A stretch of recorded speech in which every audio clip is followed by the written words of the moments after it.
Paper. अब आप लोगों का गणित का पेपर है, हिंदी का पेपर आप लोगों का बहुत अच्छा गया है। ये है मैथ का वायरल पेपर, ठीक है। ये जो पेपर है बहुत ही ज्यादा वायरल है। आपके यूपी बोर्ड एग्जाम में जो 1 मार्च को पेपर है, 1 मार्च को सेम ऐसे ही आप लोगों का मैथ का पेपर आएगा। मैथ का पेपर आपके बोर्ड एग्जाम में ऐसे ही आएगा। एक एक क्वेश्चन को आप लोग तैयार कर लेना, क्योंकि ये जो पेपर है बहुत ज्यादा वायरल है यूपी बोर्ड में। यूपी बोर्ड में यही से क्वेश्चंस आपके आएंगे बोर्ड परीक्षा में, और एक एक क्वेश्चन को मैं आपको समझाऊंगा सॉल्यूशन के साथ, बोर्ड एग्जाम की कॉपी में समझाऊंगा, ठीक है। सारा क्वेश्चन समझेंगे, ऑब्जेक्टिव भी, लॉन्ग भी, शॉर्ट भी, ठीक है, क्योंकि बहुत वायरल पेपर है। पेपर का कोड है 801 डीसी, और यूपी के हर जिले के स्टूडेंट देख सकते हैं। आप यूपी के किसी भी जिले से हो, आप ये वीडियो बहुत ध्यान से देखना, ठीक है। ये बहुत वायरल पेपर है और बहुत ध्यान से देख लेना, ठीक है। और इसमें जितने भी क्वेश्चन बताए जाए वो तुरंत तैयार कर लेना, क्योंकि ये वीडियो 1 घंटे बाद डिलीट हो सकती है, क्योंकि ये जो है यही पेपर से आपके क्वेश्चन बोर्ड एग्जाम में आएंगे। अब बोर्ड वालों को पता चलेगा तो वीडियो डिलीट कर सकते हैं, तो आप लोग टेंशन मत लेना। अगर आप लोग पीडीएफ कमेंट करोगे किसी और वीडियो में तो मैं आपको पीडीएफ दे दूंगा, ठीक है, पीडीएफ दे दूंगा। तो बहुत ध्यान से देखना, वीडियो को लाइक कर देना, चैनल पर सब्सक्राइब भी कर लेना, प्लीज सब्सक्राइब कर लो। मैं आपको ऐसे हर एक सब्जेक्ट पढ़ाऊंगा। अंक क्रमांक यहां अपना डाल दो, रूल नंबर 2213-425, जो भी आपका रूल नंबर है, अमित पाल अपना नाम डाल देना, ठीक है। तो ये सब अपना डाल देना। फिर आ जाओ, हम लोग आते हैं क्वेश्चन पेपर पे। देखो, सबसे पहले समय रहेगा 3 घंटे 15 मिनट का, और 70 नंबर का पेपर रहेगा। 15 मिनट आप पेपर को पढ़ो, देखो कितना प्रश्न आता है, कितना नहीं आता है, और 3 घंटे आपको पेपर को सॉल्व करना है। निर्देश है प्रारंभ में कि जो 15 मिनट होता है प्रशार्थी को प्रश्न पत्र पढ़ने के लिए निर्धारित है। सभी प्रश्न करना अनिवार्य है। इस प्रश्न पत्र के 2 खंड हैं। खंड आ जो होगा 20 अंक का बहुविकल्पीय प्रश्न होगा, जिसका आंसर आपको ओएमआर शीट पर देना है। जो ओएमआर शीट दिया जाएगा, ओएमआर शीट पर उत्तर देते समय ना तो आपको काटना है, ना इरेजर का प्रयोग करना, ना व्हाइटनर का प्रयोग करना, इन सब का प्रयोग नहीं करना है। और दूसरा खंड बा जो है वो 50 अंक का वर्णनात्मक प्रश्न है। जो खंड बा है उसके लिए आपको बोर्ड एग्जाम में कॉपी दी जाएगी, बोर्ड एग्जाम में कॉपी दी जाएगी, और उसमें आप लोगों को लिखना है। इस खंड में कुल 5 ही प्रश्न हैं, और प्रत्येक प्रश्न के प्रारंभ में स्पष्टता लिख दिया गया है कि कितने खंड करने हैं, और प्रश्नों के अंक उनके सम्मुख लिखा हुआ है। कौन सा प्रश्न 1 अंक है, कौन सा 4 अंक है, कौन सा 6 अंक है, कौन सा 7 अंक है, ये सब क्वेश्चन के सामने लिखा हुआ है। एंड प्रथम प्रश्न से आरंभ कीजिए, अंत तक जाइए, जिसमें ना इसमें अपना समय मत नष्ट कीजिए। अब आ जाओ, हम लोग देखते हैं क्वेश्चन को। एक एक क्वेश्चन को बहुत ध्यान से समझ लेना, क्योंकि ये यूपी बोर्ड 1 मार्च के पेपर में ये सब क्वेश्चन आपको देखने को मिलेगा। 1 मार्च के पेपर में देखो, बहुविकल्पीय प्रश्न है खंड आ। खंड आ जो रहेगा वो बहुविकल्पीय प्रश्न रहेगा। एक एक क्वेश्चन को ध्यान से समझेंगे। पहला है 69 परिमेय संख्या और अपरिमेय संख्या का अंतर होता है। अंतर, परिमेय संख्या और अपरिमेय संख्या का अंतर। देखो, परिमेय संख्या, अपरिमेय संख्या, अगर आपका 2 माइनस √3 है, ठीक है, तो ये क्या है, परिमेय संख्या है या अपरिमेय, या परिमेय अपरिमेय दोनों, या एक, बताओ ये क्या है, अंतर है ना। तो ये हमारा अपरिमेय संख्या होगा, सदैव अपरिमेय। एक बात और याद रखना, इससे पहले मैंने पेपर कराया था, उसमें कहा था इनका गुणनफल। तो गुणनफल क्या होता है, √3 से मल्टीप्लाई करोगे तो 2√5 हो जाएगा। तो इसका गुणनफल क्या होगा, 2√5, वो भी अपरिमेय ही होगा। तो चाहे गुणनफल कहे या अंतर कहे, गुणनफल कहे या फिर ये अंतर कहे, दोनों में सदैव अपरिमेय होगा, ठीक है। एक क्वेश्चन समझ में आ गया अच्छे से, कोई दिक्कत, कोई कंफ्यूजन तो नहीं है ना, बहुत अच्छे से समझ में आ गया होगा। क्वेश्चन नंबर 2 देखो, वह बड़ी से बड़ी संख्या जिसमें 245 और 1037 को विभाजित करने पर प्रत्येक दशा में शेषफल 5 प्राप्त होगी।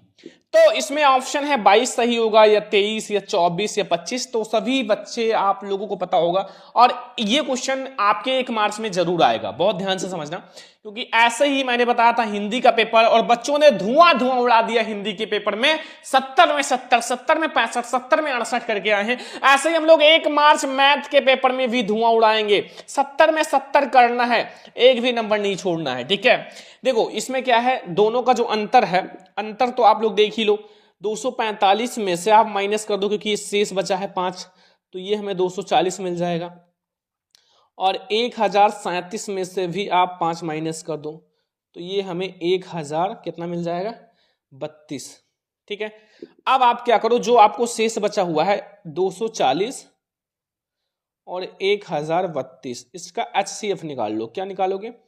HCF। अगर आप इसका HCF निकालोगे ना तो आपको जो इसका HCF मिलेगा वो 24 मिलेगा। क्या मिलेगा?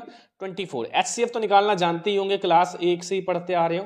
तो HCF जैसे आप निकालोगे, इसका HCF जो है वो 24 मिलेगा। बस 24 हमारा राइट ऑप्शन हो जाएगा।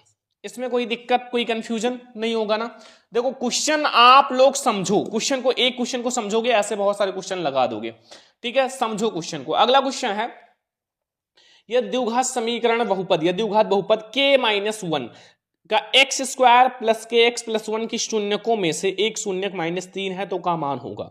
मान आपको ज्ञात करना है, बहुत ज्यादा इंपॉर्टेंट क्वेश्चन है। तो आओ इस क्वेश्चन को सॉल्व करते हैं। देखो शून्यक -3 दे रखा है ना, तो सबसे पहले हम लोग ये समीकरण लिख लेते हैं। x-1 है एक ब्रैकेट में, और फिर एक्स स्क्वायर है प्लस के एक्स है और प्लस 1 है। ठीक है, जहां जहां x है ना वहां वहां उसका जो वैल्यू है वो 3 रख दो।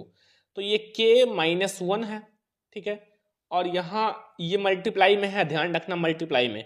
तो ये -3 का स्क्वायर कर लो, और ये प्लस k है इंटू -3, और ये प्लस 1 बराबर 0।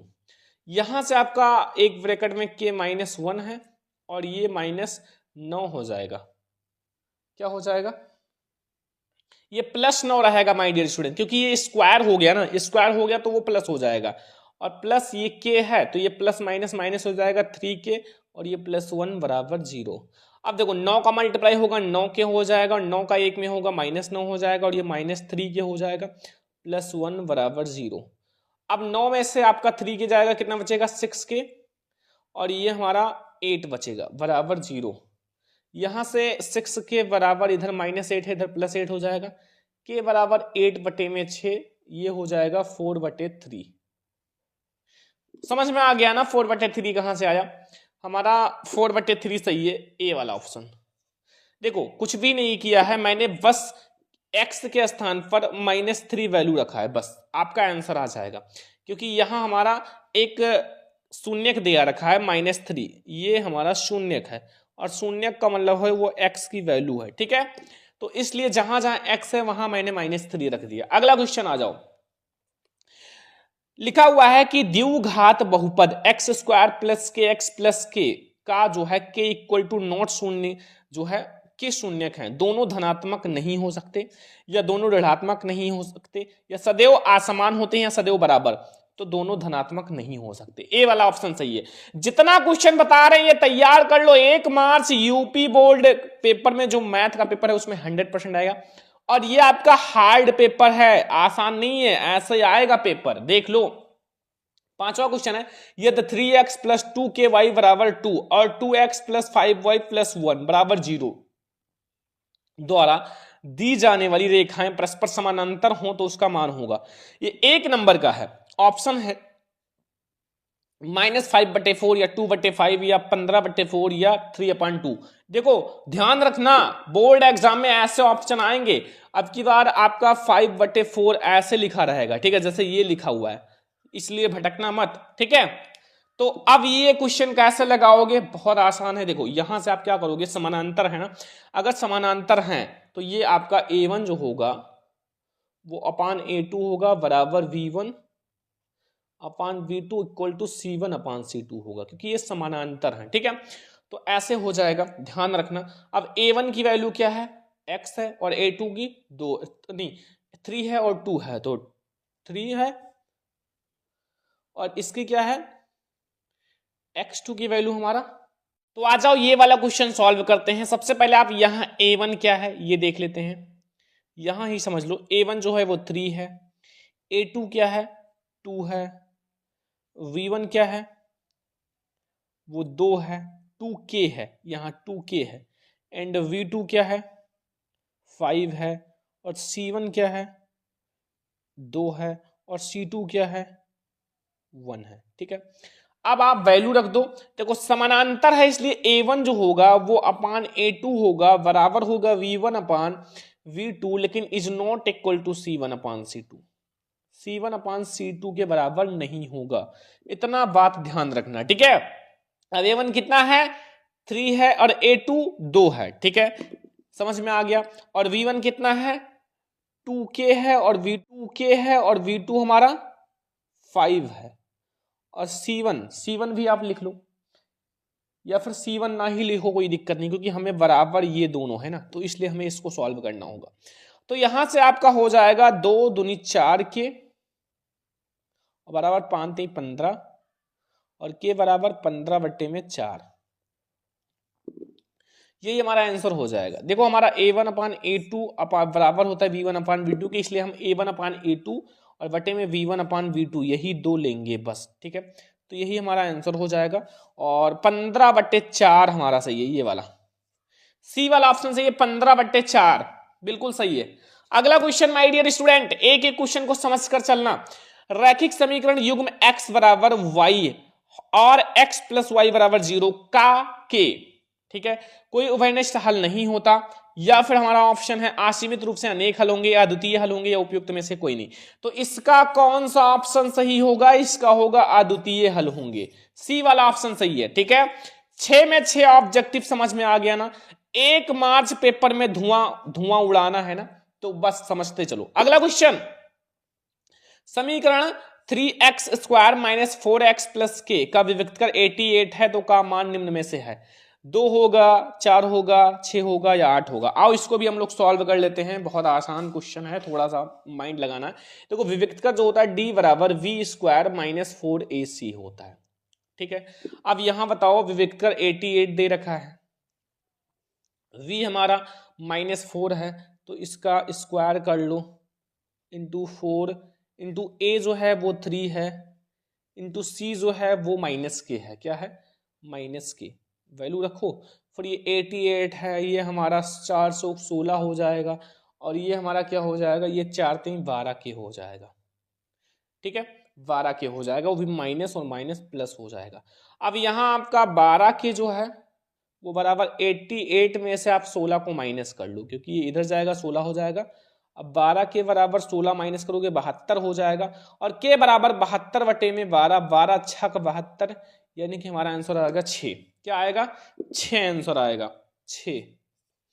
तो ये हमारा हो गया 7 में 7 ऑब्जेक्टिव, एक भी क्वेश्चन हमें बोर्ड एग्जाम में छोड़कर नहीं आना है। तो माय डियर स्टूडेंट, अब हम लोग देखते हैं क्वेश्चन नंबर 8, लिखा हुआ समांतर श्रेणी 4, 9, 14 254 का अंत से 10वां पद होगा। 254 का अंत से 10वां पद पूछ रहा है। थोड़ा सा क्वेश्चन को ध्यान से पढ़ना, क्योंकि यही बच्चे क्या करते हैं, मतलब मिस्टेक कर देते हैं, समझ नहीं पाते। अंत से हमें 10वां पद ज्ञात करना है, तो सबसे पहले हमें क्या करना पड़ेगा वो आपको समझना है, ठीक है। सबसे पहले हमें क्या करना है, सबसे पहले हमें ये जो आपका दे रखा है ना श्रेणी, इसको क्या करना है, जो आपका लिखा हुआ है 4, 9, इसको हमें करना सबसे पहले विपरीत क्रम में। आप एक श्रेणी आपको विपरीत क्रम में करना है, विपरीत क्रम में जो आपका श्रेणी है, विपरीत क्रम में। जब आप विपरीत क्रम में करोगे तो ये 254 जो है वो आगे आ जाएगा, ठीक है, और ये 14 जो है ये हमारा हो जाएगा, और फिर 9 आएगा, फिर 4 आएगा। जो आगे था उसको पीछे कर लेना है, ठीक है।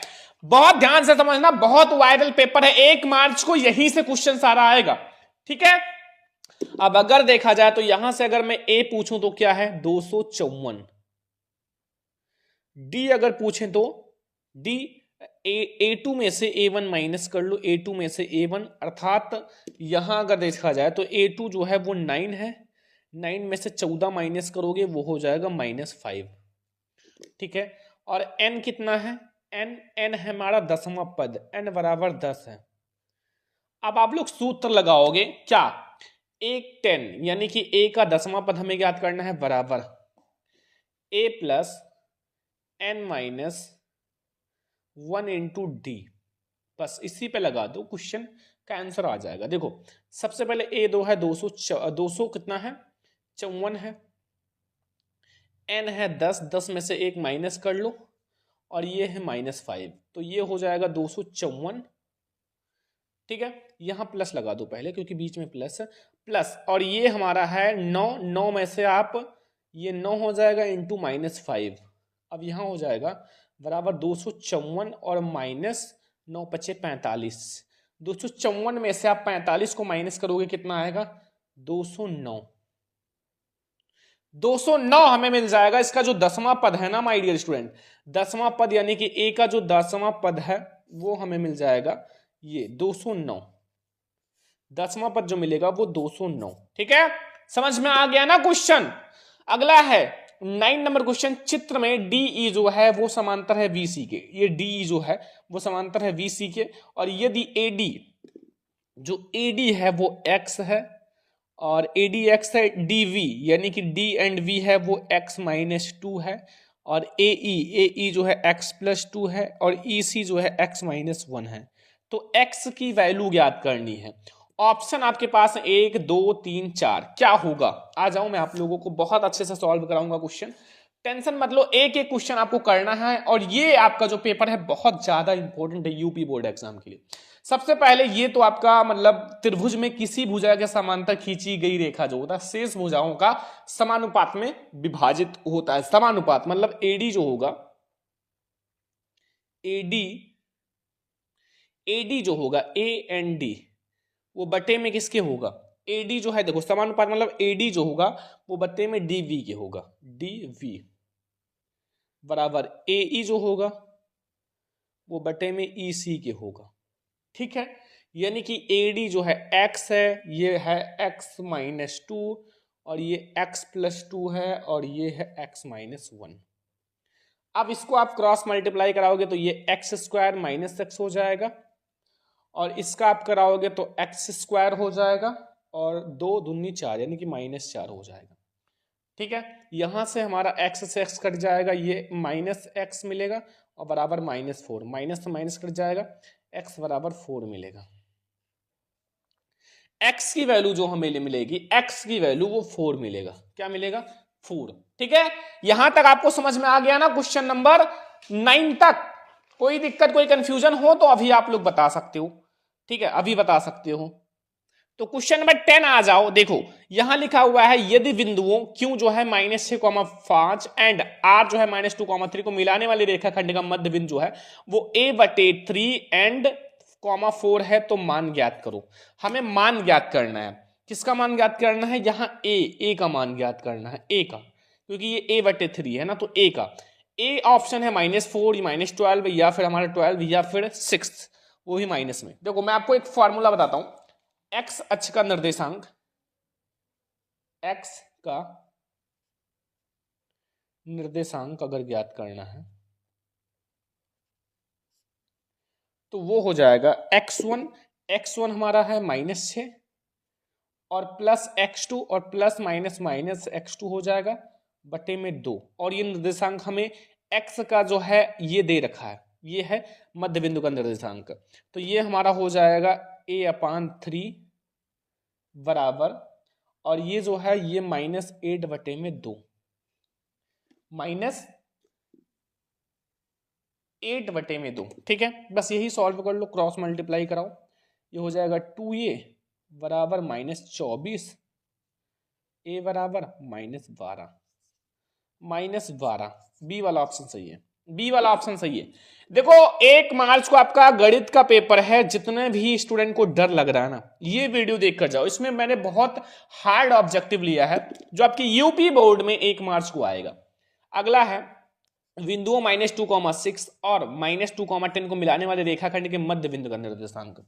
यहां हमें मध्य बिंदु का निर्देशांक ज्ञात करना है, तो ये तो आसान सा क्वेश्चन है। देखो मध्य बिंदु का निर्देशांक ज्ञात करने के लिए आप x1 प्लस x2 बटे में 2 कर लो, तथा y1 प्लस y2 बटे में 2 कर लो। ठीक है, अब x1 क्या है माय डियर स्टूडेंट? x1 है -2 और y1 भी हमारा -2 है बटे में 2, y1 है 6 प्लस 10 बटे में 2।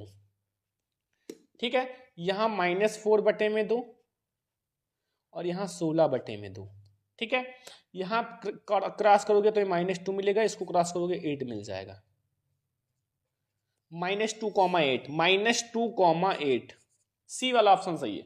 सी वाला ऑप्शन हमारा सही है माय डियर स्टूडेंट। ठीक है, सी वाला ऑप्शन। यदि 3 cot a बराबर 4 है तो sec a की वैल्यू, अगर आपका 3 cot a बराबर 4 है तो cot a क्या हो जाएगा, 4/3 हो जाएगा। अगर tan a की बात करें तो इसका उल्टा कर दो, 3/4 मिल जाएगा। tan a हमें कितना मिल जाएगा, 3/4। और अगर आपने tan a की वैल्यू निकाल ली ना, तो और हमें sec a की वैल्यू निकालनी है, sec a। तो sec a की वैल्यू निकालने के लिए आप एक फार्मूला याद रखना, sec a जो होता है वो बराबर होता है अंडर रूट में 1 + tan स्क्वायर a के। ठीक है, बस तो बस यही आप फार्मूला लग दो, 1 + tan a की वैल्यू निकाल लिया 3/4, तो यहां 3/4 का स्क्वायर। अब इसको आप करोगे तो ये हो जाएगा अंडर रूट 1 + 3 × 3 = 9, 4 × 4 = 16, 16 9 25, 25/16, 5 25, 4 × 4 = 16, 5/4, 5/4 बी वाला ऑप्शन सही है। एक एक क्वेश्चन को समझ लेना, यूपी बोर्ड 1 मार्च के पेपर में ये सारे क्वेश्चन देखने को मिलेगा। जितना पढ़ा रहे हैं बस जम के पढ़ लो बस, ठीक है। अगला है, जब एक बिंदु दृष्टि रेखा और क्षैतिज रेखा पर बने कोण, मतलब कोण को करता है, जबकि प्रक्षित जो है क्षैतिज स्तर से ऊपर है, तो वो कहलाती है उन्नयन कोण, अवनमन कोण, एक त्रिभुज या समकोण। तो वो जो कहलाता है वो क्या कहलाता है माय डियर स्टूडेंट, वो कहलाता है उन्नयन कोण, उन्नयन कोण। ठीक है, ए वाला ऑप्शन सही है, उन्नयन कोण। अगला, वृत्त पर स्थित किसी बिंदु से कितनी स्पर्श रेखाएं खींची जा सकती है, तो एक वृत्त से केवल और केवल 2 स्पर्श रेखाएं खींची जा सकती हैं। कितनी, 2 स्पर्श रेखाएं खींची जा सकती हैं। अगला है, 5 सेंटीमीटर त्रिज्या वाले एक वृत्त के P पर स्पर्श P क्यों केंद्र C से जाने वाली एक रेखा से बिंदु इस प्रकार मिलती है, O क्यों बराबर 12 सेंटीमीटर और P क्यों की लंबाई है। हमें P क्यों की लंबाई ज्ञात करनी है ना, तो सबसे पहले आपको एक फिगर बनाना पड़ेगा, एक हमें चित्र बनाना पड़ेगा माय डियर स्टूडेंट। फिगर देखो पेज में समझो, सबसे पहले हम लोग एक फिगर बनाएंगे, छोटा सा फिगर में समझाऊंगा ये, एंड फिर आप लोग यहां से, ये केंद्र है, यहां से ऐसे मिला दो। ये एक छोटा सा फिगर है और इसको हम लोग नाम देंगे, क्या नाम देंगे, ये हमारा P है, O है, एंड ये हमारा क्या है, Q है, Q है। ये 5 सेंटीमीटर है। देखो OP कितना है, O एंड Q 12 सेंटीमीटर है, और ये जो है 5 सेंटीमीटर है, त्रिज्या 5 सेंटीमीटर है। अब अगर ये लंब पता है, ये कर्ण पता है, तो आधार निकालने में आपका क्या जाता है, बहुत आसान है।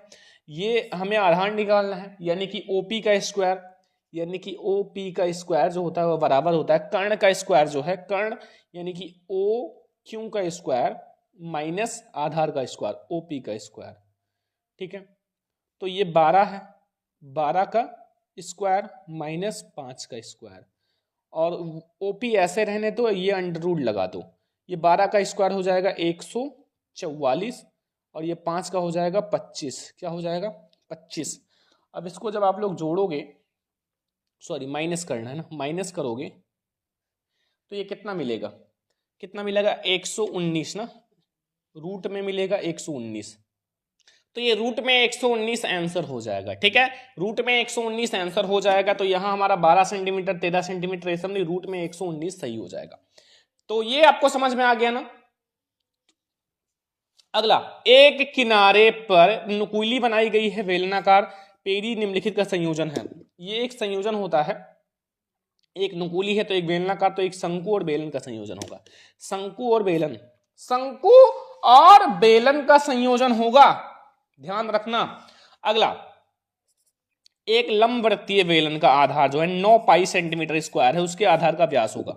आधार का व्यास ज्ञात करना है ना, आधार का व्यास ज्ञात करना है, तो सबसे पहले पाई आर स्क्वायर जो होता है वो क्षेत्रफल होता है, और बराबर आधार का व्यास है 9 पाई सेंटीमीटर स्क्वायर।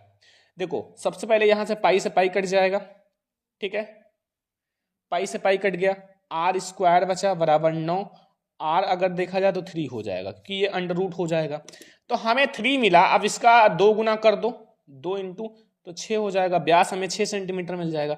त्रिज्या अगर 3 है तो उसका 2 गुना व्यास हो जाएगा, 6 सेंटीमीटर हो गया। नेक्स्ट है 7 सेंटीमीटर की भुजा वाले एक घन से बड़ा गोला काटकर निकाल लिया गया है। इस गोले का आयतन, इस गोले का आयतन हमें ज्ञात करना है, गोले का आयतन। तो आओ मैं आप लोगों को आयतन आपके सामने बहुत अच्छे से निकालूंगा। एक एक क्वेश्चन को समझ कर जाना। जब आपका 1 मार्च को पेपर है, 1 मार्च में जाना, यही सब क्वेश्चन देखने को मिलेगा, ठीक है। सबसे पहले एक शंकु और बेलन, ठीक है, वो तो आप लोगों का हो गया। अब गोले का व्यास देखो, ये गोले कैसे लगाओगे, गोले का व्यास जो होता है, गोले का व्यास जो होता है वो बराबर होता है किसके, घन की भुजा का।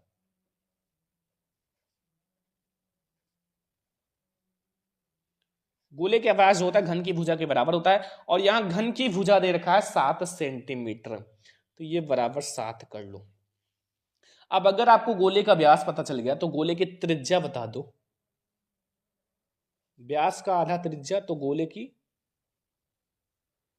त्रिज्या बराबर 7/2 सेंटीमीटर, ठीक है। त्रिज्या निकल आया। अब हमें गोले का आयतन निकालने हैं ना, गोले का आयतन, बस गोले का आयतन का फार्मूला लगाओ। गोले का आयतन, गोले का आयतन का फार्मूला होता है 4/3 पाई आर क्यूब। बस क्या है क्वेश्चन, थोड़ा सा समझो। तो अब क्या करोगे, 4/3 लिखो, पाई की वैल्यू है 22/7 इंटू 7/2, 7/2, 7/2। अब इसको जब आप कट पिट करोगे, मतलब लगाओगे, तो ये आपको निकल के आएगा। इसको आप जैसे काट पीट करोगे, सब कुछ करोगे, तो 538.51 बटे में 3 सेंटीमीटर क्यूब निकल के आएगा। और जब आप इसको फिर से कट करोगे तो ये आएगा 179.5 सेंटीमीटर क्यूब, 179.5। बी वाला ऑप्शन सही है। नेक्स्ट क्वेश्चन, यदि 5, 10, 15, R, 20, 35, 40 का समांतर माध्य 21 हो तो R का मान, यहां हमें R का मान ज्ञात करना है। सभी को जोड़ लो, अगर समांतर माध्य निकालना है, समांतर माध्य, तो सभी को जोड़ लो। 5 + 10 + 15 + R + 20 + 35 + 40, और ऊपर कितने पद हैं, 1 2 3 4 5 6 7, 7 कर लो। ये वाला हमारा समांतर माध्य 21 दिया हुआ है, बराबर इसको आप जोड़ोगे तो 125 और प्लस ये R आ जाएगा बटे में 7, 7 से मल्टीप्लाई करोगे तो ये हो जाएगा 147, 7 का 21 से, और ये 125 और प्लस R हो जाएगा।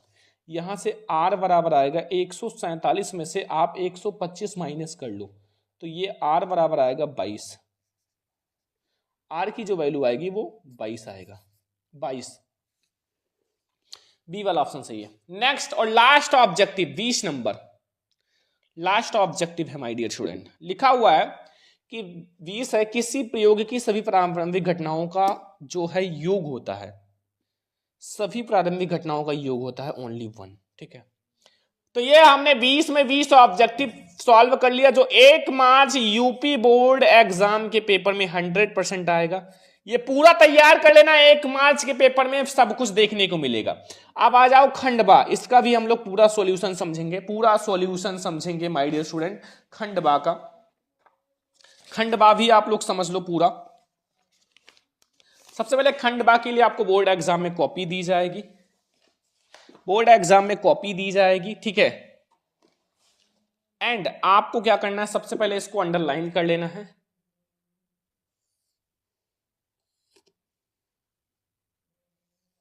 ऐसे, ठीक है, अंडरलाइन कर लेना है। अब अंडरलाइन करने के बाद प्रश्नोत्तर संख्या वगैरह डाल देना माय डियर स्टूडेंट। प्रश्नोत्तर संख्या,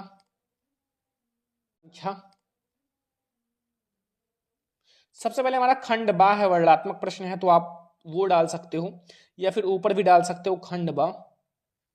देखो जहां आपका इच्छा करे, खंड बा। अगर मान लो ऐसे मिस्टेक हो गया है, वर्णनात्मक, तो ऊपर डाल देना, सबसे अच्छा लगेगा, अंडरलाइन कर लेना। अब प्रश्नोत्तर संख्या,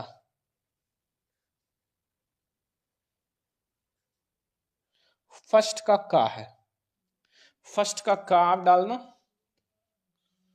और यहां अंडरलाइन करना, 2 लाइन करना छोटा छोटा। हाँ, अगर ये पेन यूज करते हो तो आप 2 लाइन करना, अगर स्केच यूज करते हो तो एक ही लाइन। फिर आप यहां से हल करना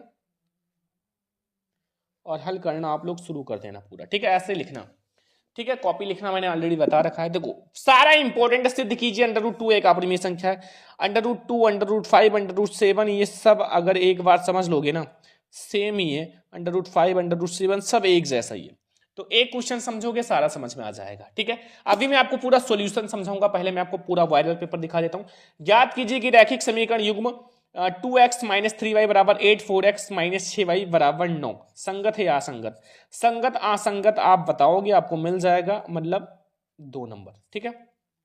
सारा आपके बोर्ड एग्जाम 1 मार्च के लिए बहुत इंपॉर्टेंट है, तैयार कर लो, एक भी क्वेश्चन मत छोड़ना। फिर यहां आपको मध्यिका ज्ञात करनी है। वर्ग अंतराल है 10 से 25, 25 से 40, 40 से 55, 55 से 70, 70 से 85 और बारंबारता है 8, 12, 10, 11, 9।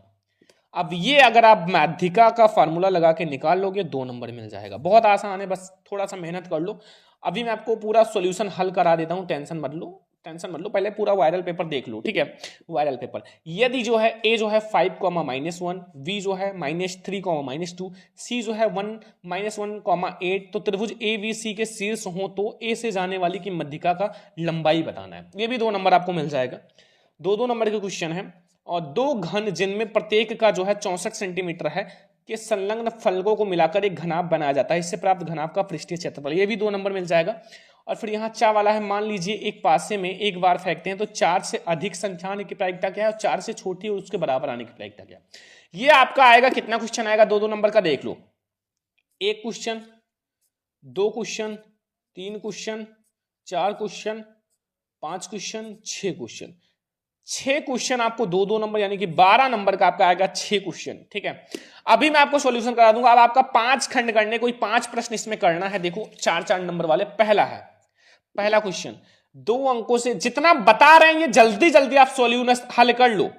आप टिक लगा लो अपने बुक में, अपने क्वेश्चन बैंक में, अपनी गाइड में, जहां भी पाओ लगा लो, क्योंकि 1 मार्च को ये पेपर आने वाला है आपके बोर्ड में। 1 मार्च को 2 अंकों से बनी किसी संख्या के अंकों का योग 9 है, तो यदि संख्या के अंक उलट दिए जाएं तो बनने वाली संख्या मूल संख्या से 27 अधिक होगी। ये 4 नंबर मिल जाएगा। अगला है सिद्ध कीजिए यदि किसी त्रिभुज की एक भुजा समानांतर अन्य 2 भुजाओं को भिन्न भिन्न बिंदुओं पर प्रच्छेदित करने के लिए एक रेखा खींची जाए तो यह अन्य 2 भुजाओं के अनुपात में विभाजित करेगा। ये भी 4 नंबर। देखो बहुत वायरल है, पहले मैं आपको क्वेश्चन समझा देता हूं, फिर एक एक क्वेश्चन का सॉल्यूशन समझेंगे। यदि किसी एपी के प्रथम 7 पदों का योग 49 है तो 17 पदों का 289, तो n पदों का योग ज्ञात करना है। 3 क्वेश्चन हो चुका है। 4 नंबर अगर 3 कर लिए तो आपको 12 नंबर मिल चुका है और आपको 5 करना है इसमें। घा वाला है, त्रिज्या 12 सेंटीमीटर के एक वृत्त की कोई जीवा 120 डिग्री का कोण आंतरित करता है, संगत वृत्त खंड का क्षेत्रफल ज्ञात करो। ये भी 4 नंबर का है। अगला है सिद्ध कीजिए कि किसी बाह्य बिंदु से किसी वृत्त पर खींची गई स्पर्श रेखाओं के बीच स्पर्श बिंदुओं को मिलाने वाले रेखाखंड द्वारा केंद्र पर आंतरिक कोण संपूरक होता है। ये भी 4 नंबर का है। लास्ट क्वेश्चन 4 नंबर का है। एक बक्से में 100 लाल गेंदें हैं, 200 पीली गेंदें हैं, 50 नीली गेंदें हैं। यदि बक्से में से एक यादृच्छा निकाली जाती है तो प्रायिकता ज्ञात कीजिए। गेंद नीली है, गेंद पीली नहीं है, ना पीली है ना नीली है। ये भी 4 नंबर आपको मिल जाएगा। तो अगर आपने 5 क्वेश्चन कर लिया 4-4 नंबर का तो आपको 20 नंबर मिल जाएगा। कितना? 20 नंबर आपको मिल जाएगा। और मैं आपको बता दूं कि ये वीडियो बहुत लंबा हो गया है, तो ये पार्ट 1 है। पार्ट 2 मैं आप लोगों को दे दूंगा, ठीक है, कल ही आपको मिल जाएगा। अभी मैं आपको ये पूरा वायरल पेपर समझा देता हूं, फिर मैं आपको पार्ट 2 में जितने भी ये क्वेश्चन है करा देंगे, ठीक है। और अगला है 2 अंकों से एक संख्या उसके अंकों को उलटने पर बनी संख्या का योग 66 है, तो संख्या का अंतर 2 है, तो संख्या ज्ञात कीजिए। ऐसी संख्याएं 6 नंबर आपको मिलेगा। देखो इतना ज्यादा इंपॉर्टेंट क्वेश्चन है ना, इसमें जितना भी करा रहे हैं 1 मार्च यूपी बोर्ड वाले, भाई बल्ले बल्ले है आपका। यूपी बोर्ड वालों यही आएगा, तैयार कर लो पूरा क्वेश्चन। नहीं आता अथवा लगा हुआ है। 5 वर्ष पूर्व नूरी की आयु सोनी की आयु की 3 गुनी थी। 10 वर्ष पूर्व नूरी की आयु सोनी की आयु की 2 गुनी है। नूरी और सोनी की आयु 10 तो ये आपको ज्ञात करना, 6 नंबर मिल जाएगा। दोनों में से कोई एक आपको ज्ञात करना है, मतलब सॉल्व करना है। और अगर आपको मैथ में नहीं आता कुछ, ये सारे क्वेश्चन सॉल्व कर लो, मैं गारंटी लेता हूं मैथ में 80 से 90%, 85%, 70% तो आ ही जाएगा। चार देखो, एक हाइट एंड डिस्टेंस का एक लॉन्ग क्वेश्चन तो 100% है। और हाइट एंड डिस्टेंस का ट्रिक नहीं जानते हो ना, ट्रिक नहीं जानते हो, बता देंगे, टेंशन मत लो। एक बहुमंजिल भवन के शिखर से देखने पर 8 मीटर ऊंचे भवन और तल के उन्नमन कोण 30 डिग्री और 45 डिग्री क्रमशः है, और बहुमंजिल भवन के दोनों के बीच की दूरी ज्ञात करो। नहीं आता तो ये भी हमारा हाइट एंड डिस्टेंस का ही है, ये भी क्वेश्चन। भूमि के एक बिंदु P से 10 मीटर ऊंचे भवन के शिखर का उन्नयन कोण 30 डिग्री है। भवन के शिखर एक ध्वज लहराया गया, P बिंदु से शिखर का उन्नयन कोण 45 डिग्री है, तो ध्वज दंड की लंबाई ज्ञात कीजिए। ठीक है, ये भी समझ में आ गया ना? कोई दिक्कत, कोई कंफ्यूजन तो नहीं है आप लोगों को? जल्दी से बताओ, जो बताए हैं सारा क्वेश्चन समझ में आ रहा है ना? लॉन्ग क्वेश्चन जो बता रहे हैं वो 100% इंपॉर्टेंट है। इसमें जितने भी लॉन्ग क्वेश्चन बता रहे हैं वो 1 मार्च यूपी बोर्ड के पेपर के लिए, क्लास 10 के लिए 100% इंपॉर्टेंट है। ये वाला देखो, एक बर्तन एक उल्टे शंकु के आकार का है, इसकी ऊंचाई 8 सेंटीमीटर है, इसके ऊपरी जो खुला हुआ भाग है सिरे 5 सेंटीमीटर है, या जो ऊपर तक भरा हुआ है उस बर्तन में जब शीशे की कुछ गोलियां प्रत्येक का 0.5 सेंटीमीटर त्रिज्या वाला एक गोला है डाली जाती है, तो इसमें से भरे हुए बर्तन का 1/4 1/4 भाग बाहर निकल जाता है। बर्तन में डाली गई शीशों की गोलियां ज्ञात करो। 6 नंबर। नहीं आता तो ये अथवा भी लगा हुआ है। एक गोलाकार कांच के बर्तन का एक वेलन के आकार का गर्दन है, जिसकी लंबाई 8 सेंटीमीटर, व्यास 2 सेंटीमीटर, जबकि गोलाकार भाग का व्यास 8.5 सेंटीमीटर। इसमें भरे जा सकने वाले मात्रा कर बच्चे ने यह ज्ञात किया कि इसमें आयतन जो है 345 वर्ग सेंटीमीटर है। तो आपको बताना है कि बच्चे द्वारा उत्तर सही है या गलत है, उपयुक्त का आपको मापन करना। 6 नंबर। तो अब हम पार्ट 2 बताओ। अगर इस वीडियो पे भाई देखो, मेहनत तो बहुत कर रहे हैं ना, इस वीडियो को 3003 के लाइक आ गया ना, 3 के लाइक आ गया तो मैं तुरंत पार्ट 2 वीडियो लाऊंगा। देखो मेहनत बहुत ज्यादा करना पड़ रहा है, तो इसलिए आप इस वीडियो को लाइक करो। और पीडीएफ में अपना पीडीएफ जो टेलीग्राम चैनल पे सरमन लेक्चरर ऑफिशियल पे दे दूंगा, सरमन लेक्चरर ऑफिशियल पे, लिंक डिस्क्रिप्शन में मिल जाएगा। तो ये है आज का हमारा मैथ का वायरल पेपर जो यूपी बोर्ड में 1 मार्च को देखने को मिलेगा। उससे पहले आप तैयार कर लो और इस वीडियो को अपने हर फ्रेंड्स के साथ शेयर कर देना जो मैथ की तैयारी कर रहे हैं। चलो इस वीडियो को लाइक शेयर सब्सक्राइब करना। पार्ट 2 वीडियो इंतजार करो, 1 दिन में आ जाएगा। लाइक कर देना यार, लाइक कर दोगे तो अच्छा रहेगा, नहीं करोगे फिर भी मैं आप लोगों को पढ़ाऊंगा तो है ही, मुझे पढ़ाना तो है ही। और कल मैं आप लोगों को एक लाने वाला हूं मैथ की कॉपी में क्या रहेगा, पूरा वायरल पेपर का पूरा आपको सॉल्यूशन मिलेगा, और वो सॉल्यूशन तैयार कर लिया तो पूरा बोर्ड एग्जाम में छपेगा। वो कॉपी जरूर देखना, कल लाऊंगा। तो चलो मिलता है नेक्स्ट इंपॉर्टेंट वीडियो।